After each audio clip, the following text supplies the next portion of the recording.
Hi, it's Graham here. I've been lucky enough to get myself out for another wild camp. It's early January, right at the turn of the year, and I think there's still a bit of that midwinter magic about, that Christmas spirit.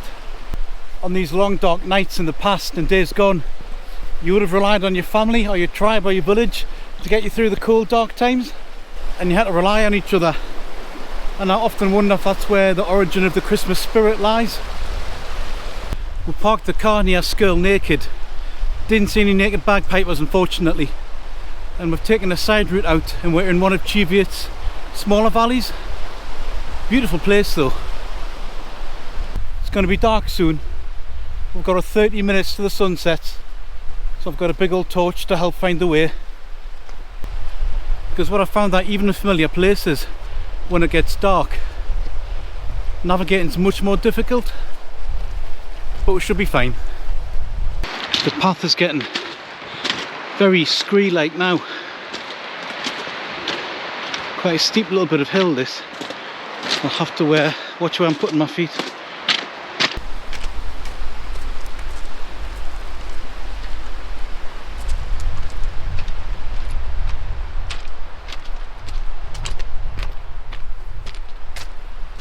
If you've spent any time exploring the Cheviot, you'll be able to work out exactly where I am. And I first camped in this exact spot.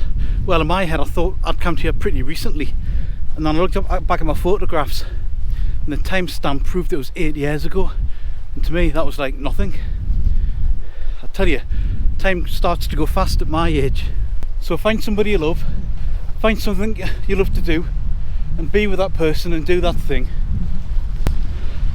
My slight problem is that the person I love and the thing I like to do are kind of incompatible.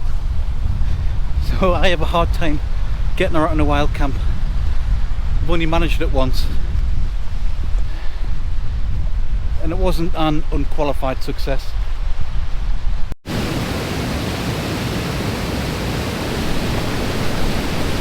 It's a beautiful little waterfall up here. And it's unnamed on the map as far as I can tell.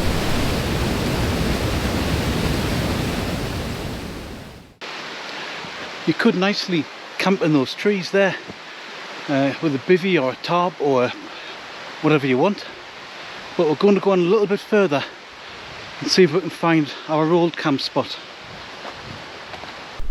The sun set a few minutes ago, but we've still got probably half an hour of twilight. 55 degrees latitude here, so I think that's enough time to even get the tent up, provided we'll find our little spot.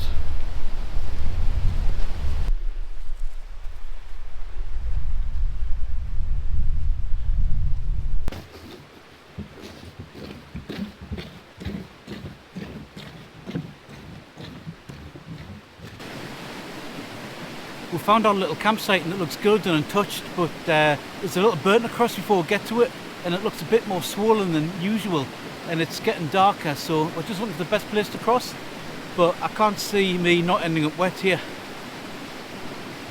Got spare socks though. I didn't come completely unprepared. I've got a walking pole that'll give us a bit of balance.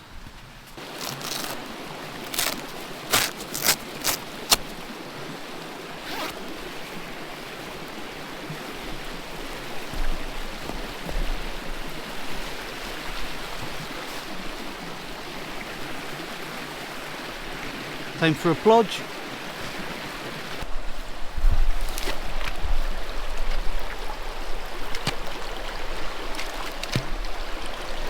Ooh.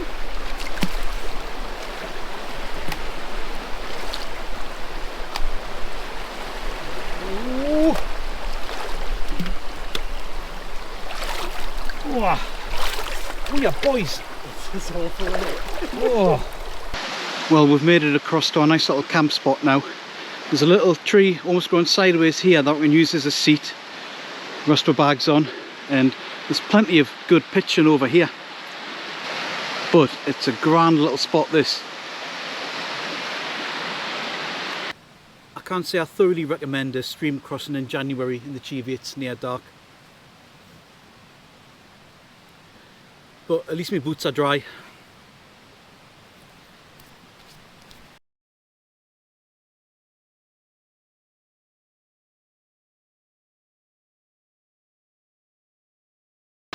So that is the Nordisk Telemark 1 tent.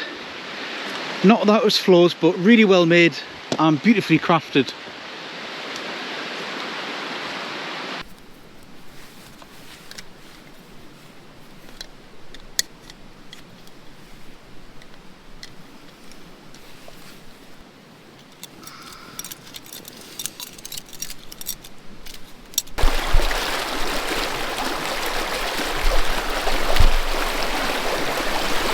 I've got some pheasant breast to make tonight, folks. My mate Sean P, he keeps his ear to the ground when there's a shoot on, and it's amazing how cheap you can pick up game at the right time. So I've got a couple of pheasant breasts. I'm just going to have them in a bun with a bit of chilli, and I'm going to saute them in a bit of garlic and chilli infused oil, olive oil.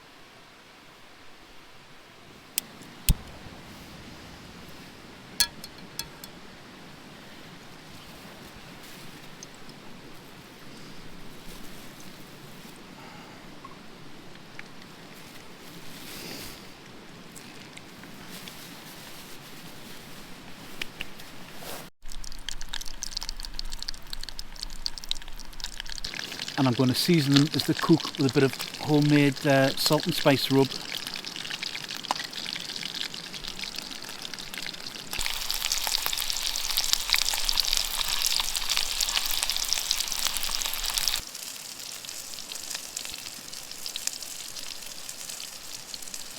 I've got some of the old British Army operational ration pack expired chilli sauce to put on my pheasant. I've sliced the breast up and put it in the bun. Bit of chilli sauce in it. It's going to be champion.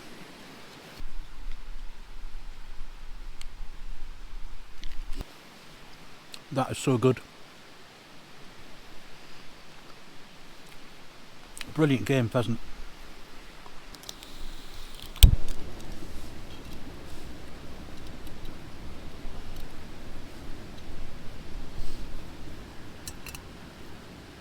There were tents.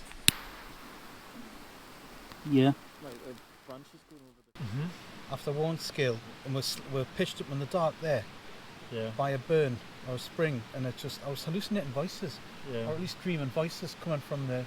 I'm looking the forward bird. to the sleep tonight, man, to be fair. Like, Yeah. Just...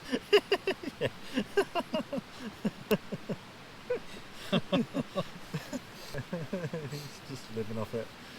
Yeah. As in, what do you get? Like, all the funny interference? Or... Yeah, it's just very grainy, very Yeah. dark, and any light source just oversaturates.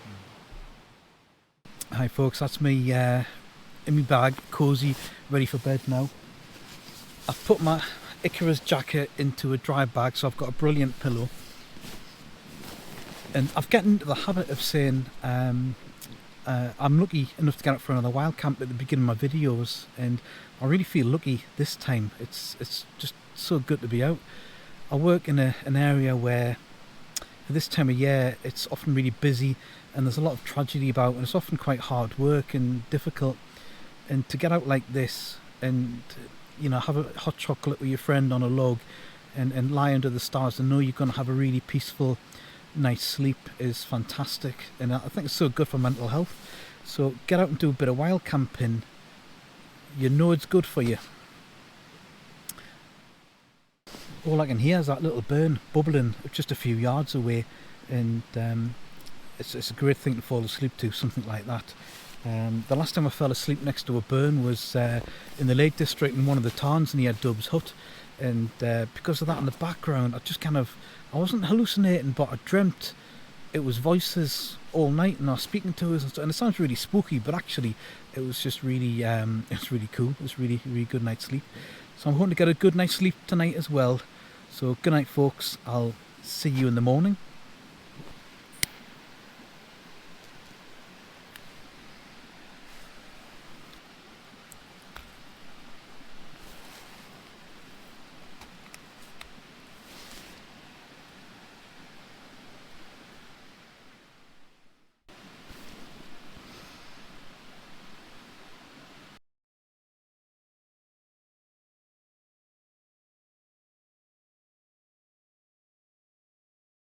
Normally I'd tell you about the dreams that I had, but if I told you the dreams I had last night, you'd think I needed therapy, and who's to say you're wrong. so I'll keep it to myself. But we've been hiking since, well, we got up at 6:30, set the alarms. We've been hiking out in the pitch black dark now, and the sun's not going to rise till after 8 o'clock. But we've got to be back early. And once again, thanks for coming along last night, really appreciate it, and I'll see you on the next one.